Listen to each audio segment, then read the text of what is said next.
All right, shall we call the meeting to order? It is, what, 8:31? And do we have any public comments? I do when everybody, if nobody else has any. Well, Any, I'd like to say something. yeah, We had an employee at the courthouse at the Iowa State Fair this weekend. And she, and I won't say any names, was probably second in the chicken tossing contest. Oh, cool. So if you go into the recorder's office, you might say something. Do they bounce? You'd have to ask. Okay. I hope it's a rubber chicken, that's all I gotta say. Well, it just, I spoke to Dale House this Yeah. last weekend. Are you going to ISAC? yes, He asked if you would bring, if you can, budgets 19 through 25. right, he texted me. Abby, Okay. can you, is Shannon back? Yeah, She All is. right, I'll email her. Yeah, he's working on contacting legislators. So I just wanted to give you a heads up on that. Okay, any public comments? Any public comments? Okay, do we have a motion to acknowledge the minutes? So move. Second, Any discussion? All in favor? Aye. Good. County engineer, morning, Dwayne. good morning supervisors. It's a beautiful day out there.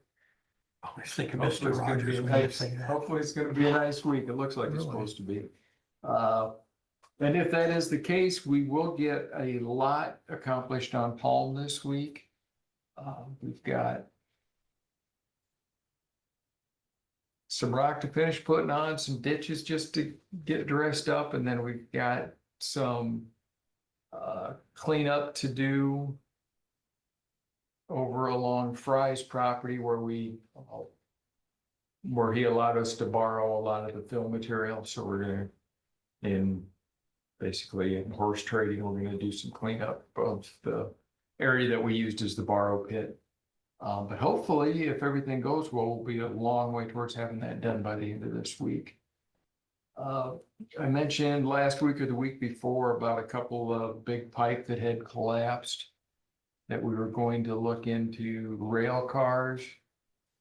We can buy maybe 8 of those pipe for what they want for the rail cars, so we'll just go with the corrugated metal pipe at $7,500 a piece as opposed to rail cars at $20,000.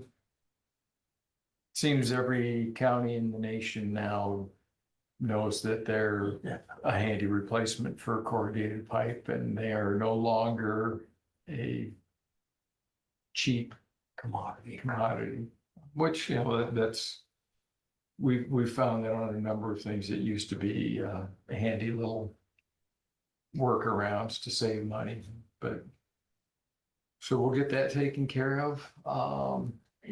Then last week we finished doing some ditching on 185th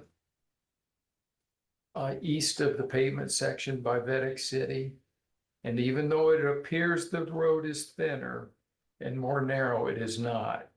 It's just you don't have the vegetation right up to the edge. You've got the dirt. So if you sit back and look at it, it gives you kind of that impression that the road top is narrower, but that's just a illusion.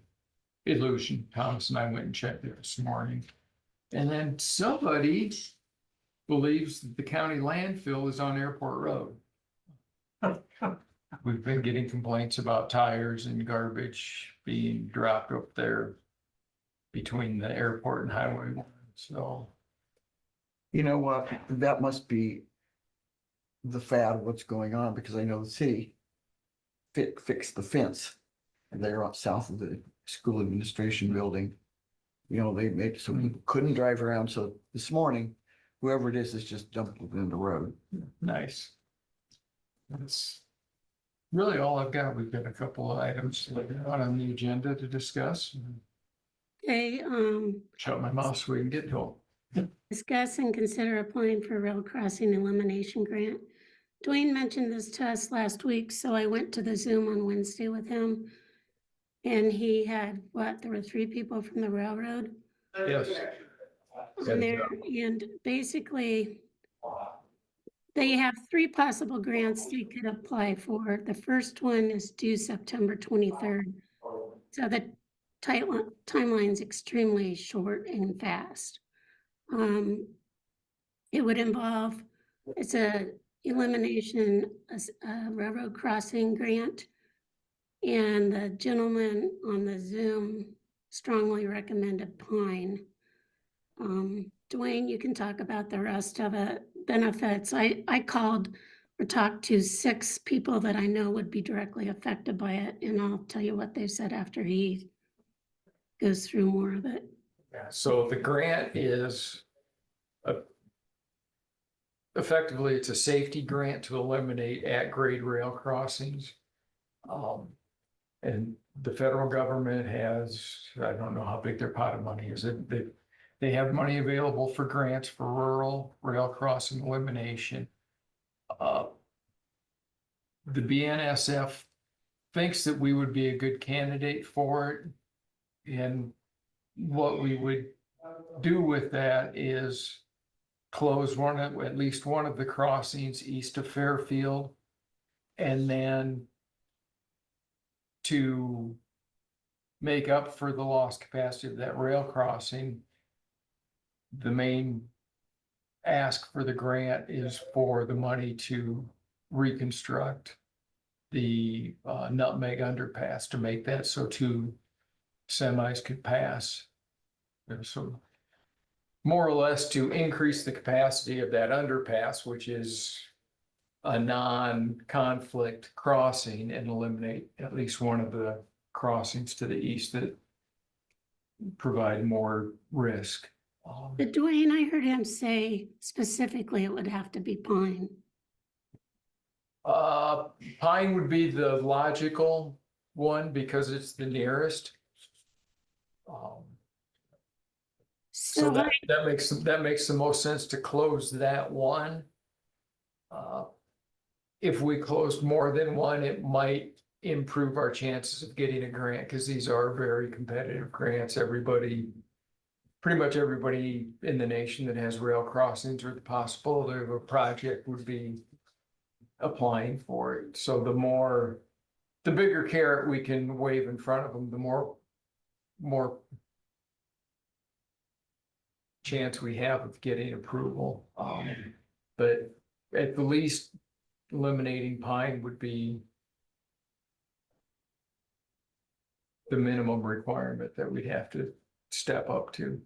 So I talked with Larry Ingstead, Bob Bazinski, Jacob Adam, my husband, because it affects us too, full disclosure, and Joe McClarney, because I know all of them farm around there, use that crossing quite frequently. And I got to admit, they were all at first like, well, that's not something I really want to do, but I'm not going to stand in the way of it. However, after an hour, one of them did call me back and say, no, it'd be a huge inconvenience. I'd have to go on the highway and it'd be a real safety issue because I have to go check my cows and feed my cows, and that's a crossing I use. So I said, I just want to get your opinion for now because it's not a done deal. We would have public hearings. But honestly, to do that, to let the railroad to apply by September 23rd is a pretty fast thing to do. The railroad also said there are 2 other grants that come up that would also work on updating the underpass and not require a rail closing. This grant is specific to close a rail closing.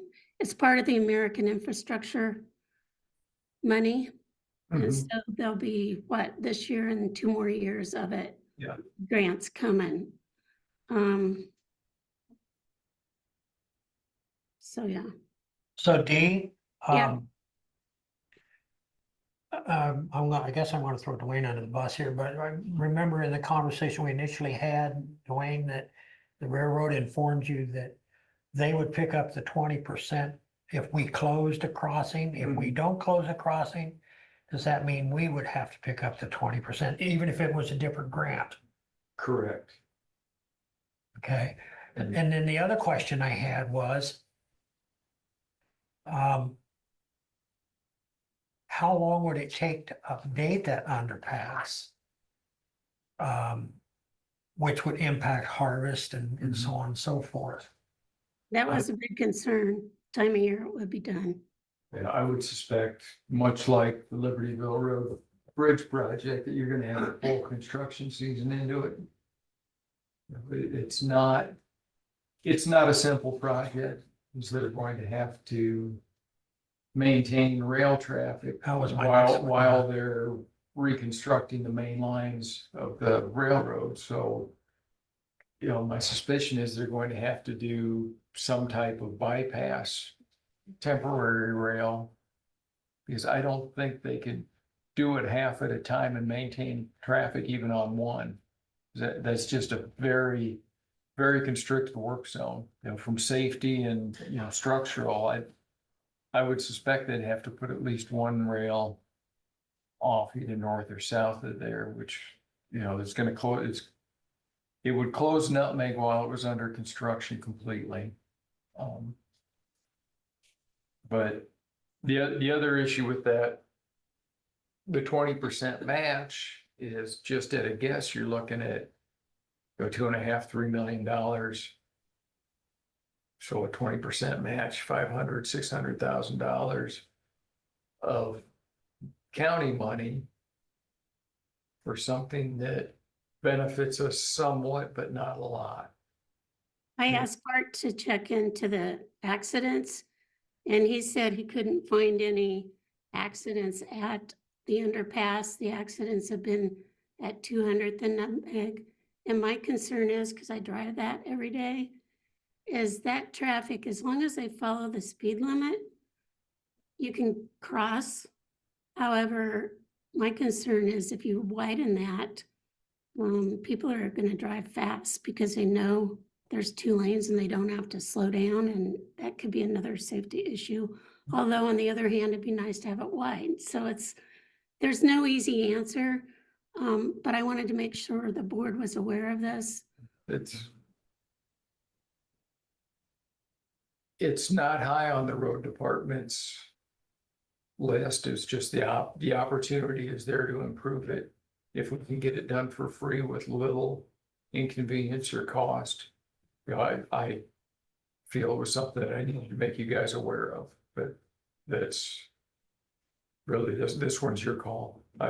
Well, and to Dee's point, this time of year in particular, they're at 200th and Nutmeg, that's a blind corner if you're not paying attention with the corn being as high as it is. Of course, we see a lot of dust right now, but we have had a fatality up there. So, I'm like Dwayne, though, it frosts me that the railroad really doesn't have any skin in the game. Well, they would the 20%, I guess, but Yeah, and you know, I guess on the other end of it, if we just ignore it, then eventually the railroad will repair it at their own cost. Yeah, and I asked him about that, and they claim, like they always have, that they inspect it every year and it's okay. Well, actually, we inspect it every year and we send them the report. Okay. But and is it's- it okay? Yeah, I mean, Okay. it's, it, I wonder, just sitting here thinking, I'm wondering, why is this coming up now? If it's with the ARPA money, they have to have it obligated this year. Yeah. So maybe that's why they're doing that. well, no, the grant, the BNSF did a blast email to everybody on their line that, hey, this grant's here. Mhm. If you want to apply for it, we have grant writers, we'll help you with this. So that, I think they were trying to promote. From their end of it, if they get a grant, even if they pick up 20%, that's 80% that they don't have to pay for in the future. Right. But look on it is they think they've got 15, 20 years left in that underpass. They're not going to do it now unless they have somebody that's gonna pick up part of the tab and, Mhm, you know, which is fine, you know, that's their prerogative. mhm. It's just, you know, for us to consider, is it worth it to us to close a crossing to get that done to make it a little better for truck traffic? Although nobody, I don't get anybody calling me up asking me when we're gonna do anything with it because they're having troubles getting their semis through during harvest. So it is not a issue that I feel we should be worried about spending money on, but it's also something that's available. I And- just think the timeline's too short. Yeah, and then there's the very real chance that you won't get the grant anyway. And if you do, and we've got the Miller Meeks grant for Libertyville Road, we were notified March that Mhm. Yeah. the fund, we haven't got an actual formal written grant yet. And I So- don't know this is actually for the other two, but I don't know that it makes much sense for us to shut that road down for that length of time. That'd be a pretty hard sell, I think. Right, and I think we need to, because the timeline's And you short, couple that with shutting down a crossing to boot, And you wouldn't shut the crossing down till the, and others done, yeah. but that's also not a real handy replacement crossing. You know, when you compare Pine to Nutmeg, Yeah, the condition of the roads on either route are not comparable, so. When they eventually do replace that underpass, that will require a lot of people to take a alternate route that's not nearly as close. right.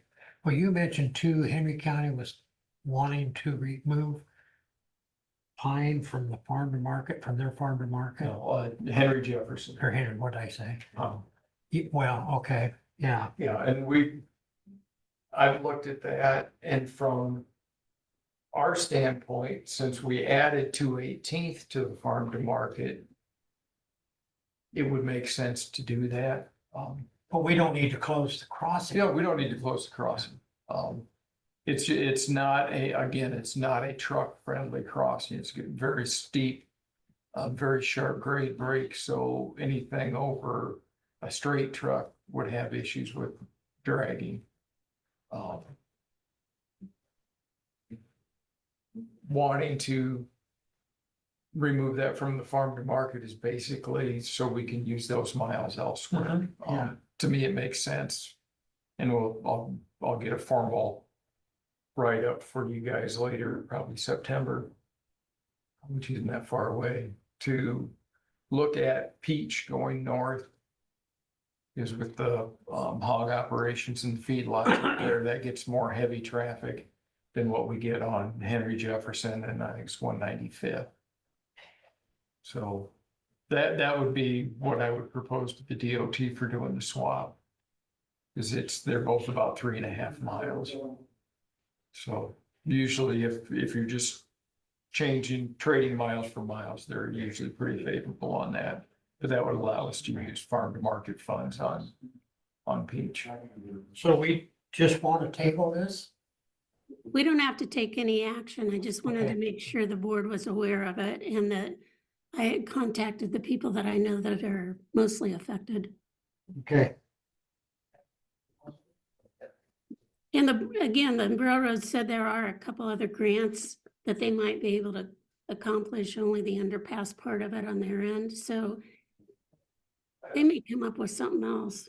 And then that also affects the other agenda items because to discuss improving 205th from level B to level A between Pine and Quince was only if we went ahead with that crossing. So we don't, I mean, that we don't have to take any action on. This was just so if somebody wanted to take action, we could, and if not, I guess we just don't act on it and move on, right?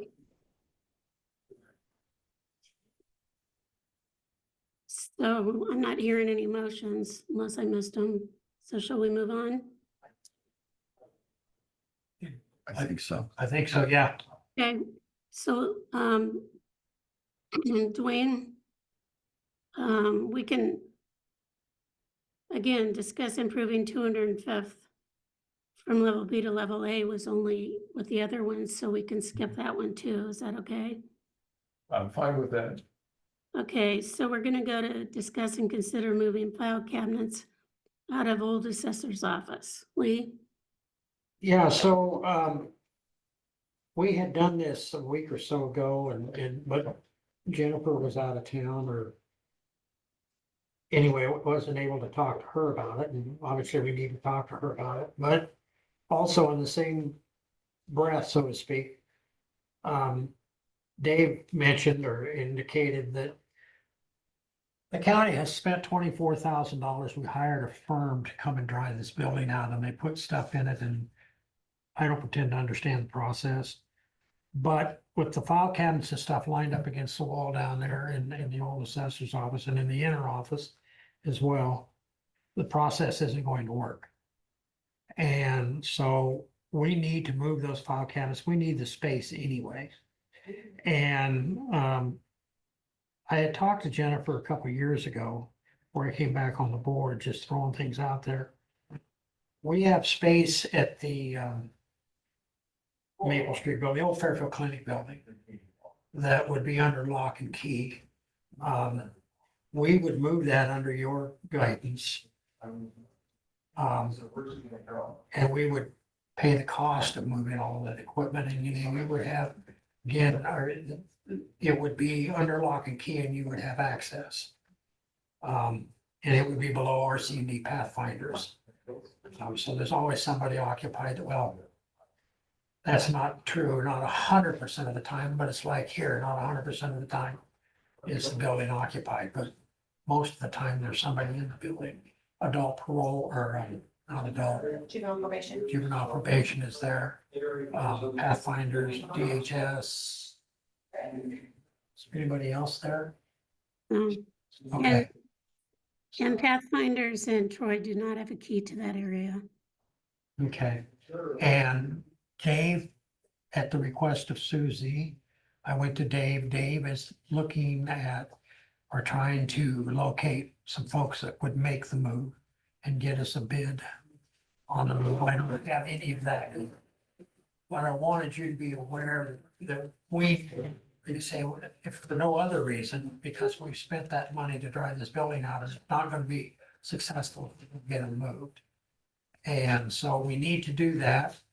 And I know, as you indicated to me, that they have to be under lock and key and you have to have access. Yep, as long as we have access to it Monday through Friday, 8 to 4:30, and it's a secure location, then we're fine with moving things offsite. Okay. So, we also do have that storage though in the attic upstairs, and that's all confidential stuff. Are we gonna leave that there? Honestly, didn't know it was there. Okay, we have one room up there that's locked, Okay. that, Don't see that as a problem. You guys are the ones that are up there all the time. it's right next to ours. You and the bats. Yeah. Yeah. All good, but, So yeah, we're fine with, Okay. like I said, as long as we have access to it and it's locked, then we'll make sure that you have that and we'll take this out of our buildings line item once we get a process started. But if nothing else, it's a waste of $24,000 if we Sure. don't get them moved. Sure. And so that's why, and I didn't have an opportunity to have the conversation with you before, so. Yeah, that's fine. Also, I'm leaving, I took a Yeah. position with court administration, so I'm leaving my clerk position. You didn't ask permission. And this is Barb Levy, and she's gonna take over for me until the spring, and then she's retiring, so. Just so you all know. I'll only allow it under one set of circumstances. Could you I'll please bring you cookies. send us Peanut your butter email? cookies, yes. Oh, What did Dee say? I'm not sure. Could you please send us your email, Barb? Yes. Well, I'll make sure everybody has contact information, and I'll still be around. I'm gonna be the assistant district court administrator, so I'll still be around. I'll still be here for like safety committee stuff, things like that, so.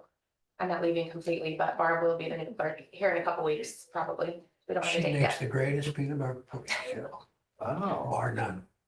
All right, thanks. Are we ready to move on?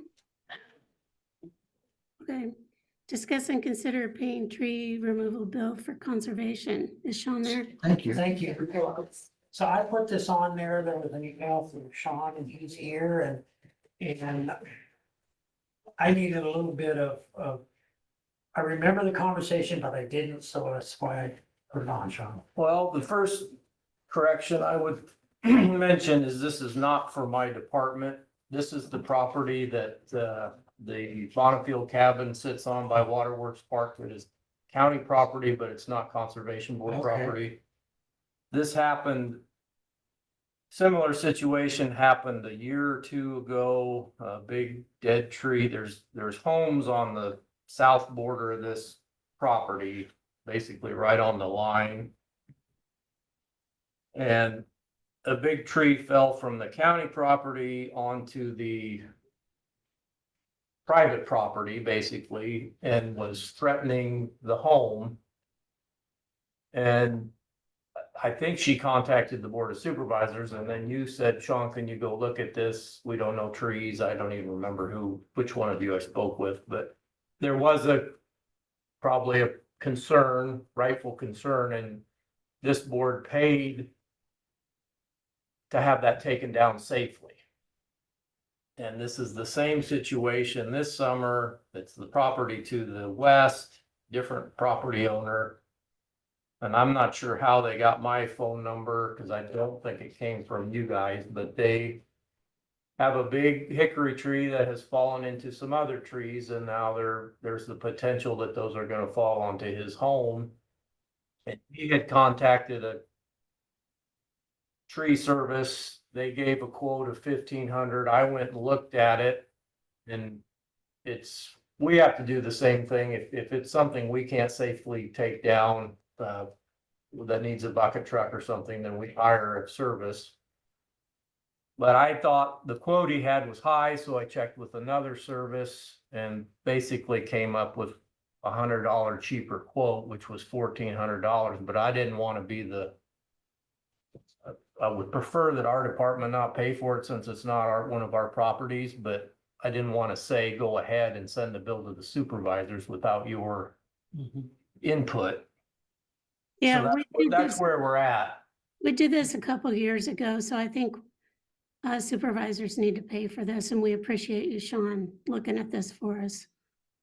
So I've got a question, not about the quote or anything, but should we, in the process, because it's not gonna get cheaper, it's gonna get more expensive, are there others that we need to look at there about cutting back or doing something with while we're in the process? Well, I believe there's 3 homes, and I think this is always gonna be a threat. I mean, I think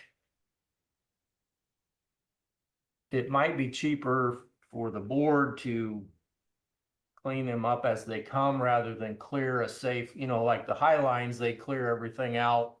You'd have to probably do that on several hundred feet of tree line. And I don't think that would be cheap to take down all the potential trees that could fall onto the neighboring property. That's just my opinion. You don't know what's gonna happen in a storm. Live trees sometimes come down. This appears to have both been dead trees that have fallen, and they're big. I mean, what happens is they bound up in some other trees, and it's just you need a professional to take it down safely. So I don't know. I mean, if I don't want to make jokes, if you're flush with money and want to clear that boundary, then that would be an option. So you don't have to mess with it for a long time, but Would it make sense to have him, I don't know how they do it, but look at those trees along there, which ones that are rotting or whatever, as opposed to ones that are, and you're right, a wind can come through there and tear down a perfectly healthy tree. I had no question about that, but and Elizabeth, I guess if we acknowledge that there is potentially a problem, in the future, at least without taking action to try and mitigate it? Is that problematic?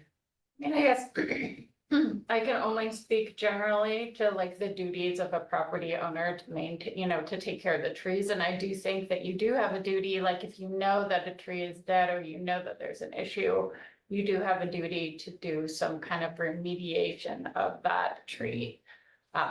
So, but, not having done extensive, Right. research on it, I would say just, yeah, if there are some specific trees that we know are dead or dying, of course, if there's like an act of God or a storm that comes through and Right. downs a tree, we would have no, idea necessarily that that would have happened. But if there are trees we know that we need to address, then we have a duty to do that. So I Does have a that question. track with what you know, Sean? I don't know. I mean, I know about the fencing rule and, Mhm. there are some responsibilities on just being neighborly, but, Yeah.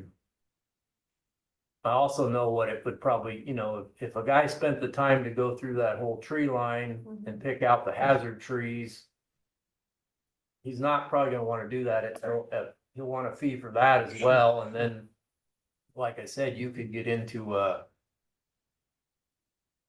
he might suggest you have $20,000 worth of tree work to, Mhm. Yeah. Are all solve of the those, issues, but are all those trees along the tree line, could they potentially damage another person's property? I mean, because I think that we could probably limit it.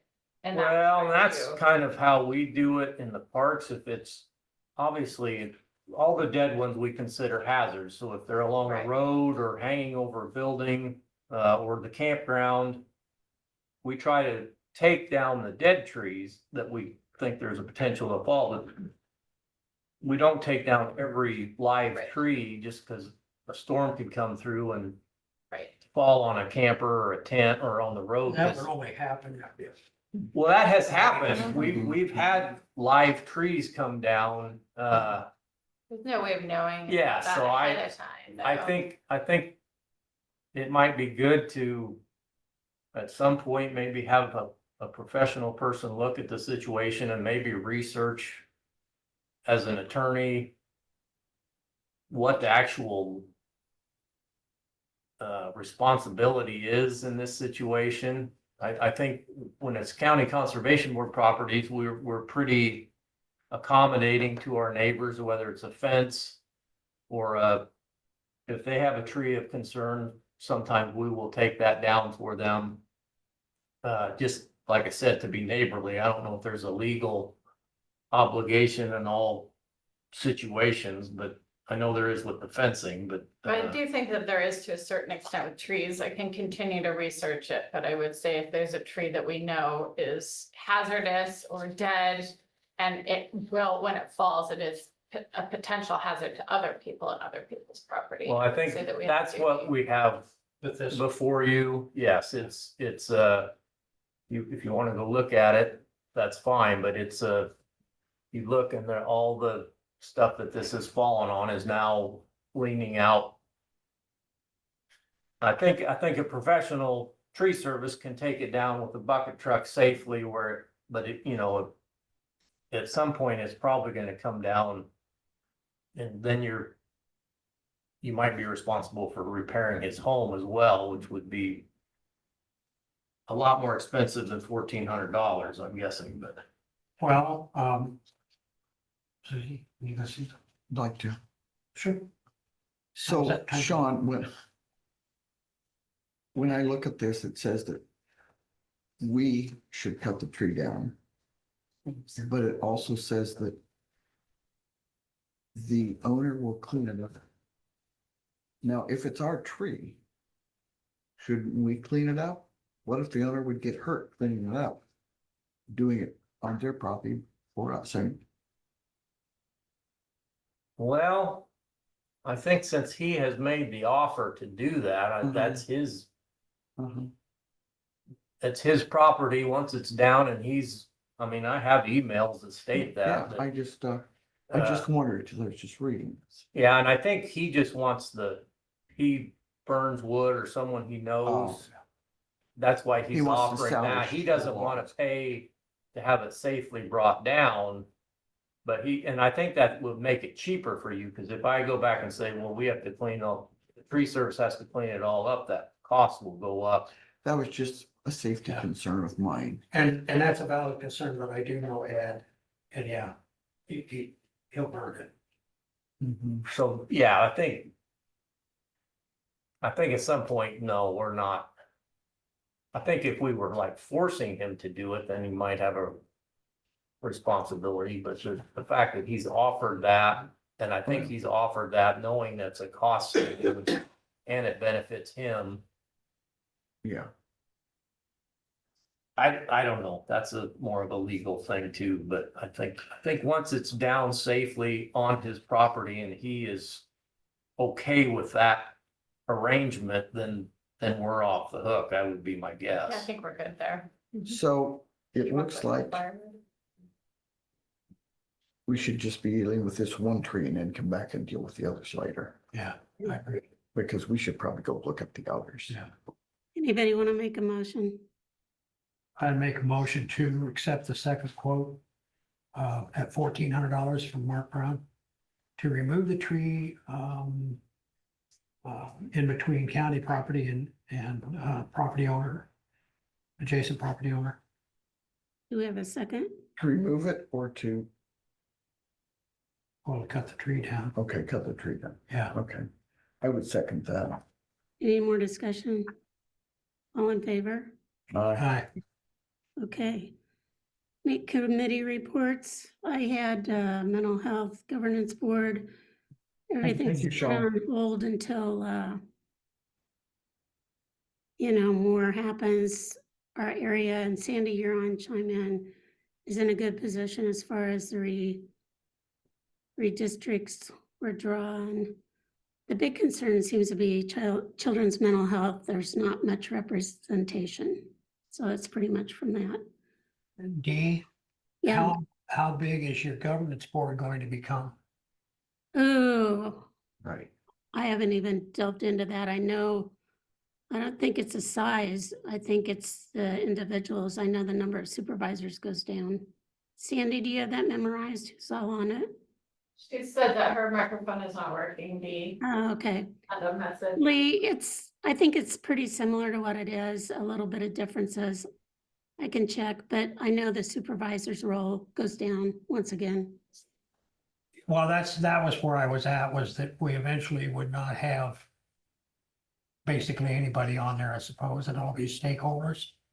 I think there might be 3 if my memory serves me correctly, but I would have to. And it'll recheck. rotate through the counties. I think there's 13 counties, but again, Yeah. I'm going from the memory. Yeah, the supervisor's authority has gone way down.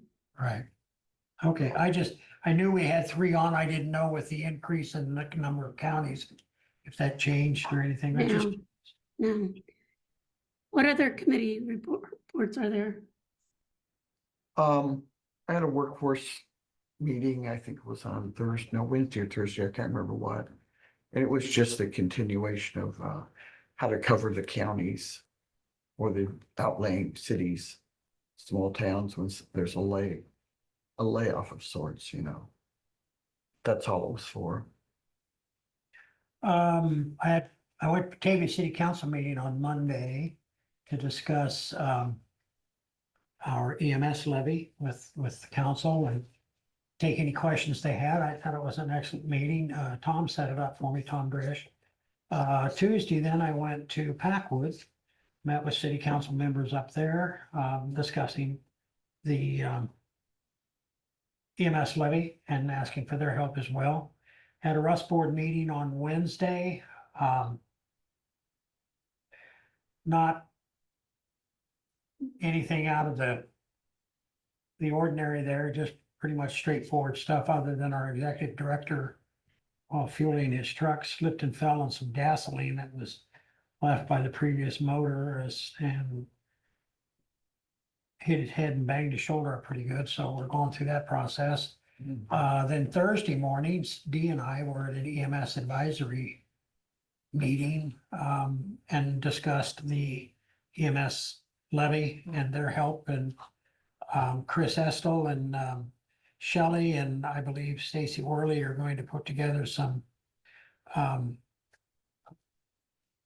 do I want to say this, talking points, I guess you'd say, so that we're all on the same page to try and make it easier to understand for the general public. And Abby got the ballot language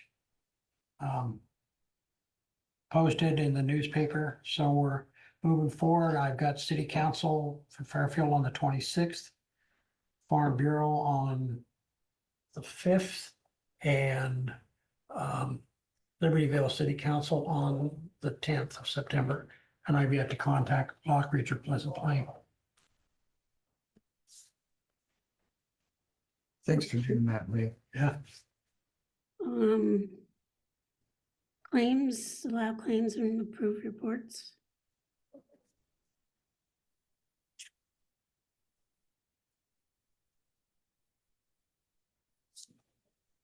I would make a motion to allow claims and approve reports in the amount of $43,091.48. Second, Any discussion? All in favor? Aye, Motion to adjourn, how you doing? me? Yeah, Good, I go. Hopefully these come off on Wednesday. I have a doctor appointment, so we'll see. when is Isaac? Well, I told him I wouldn't be at the board meeting. It's Wednesday and Thursday. I'm gonna go up probably early Thursday morning unless I go up Wednesday. My doctor's visit's virtual, so Okay. Motion to adjourn. second. all in favor? Aye. Aye. Right.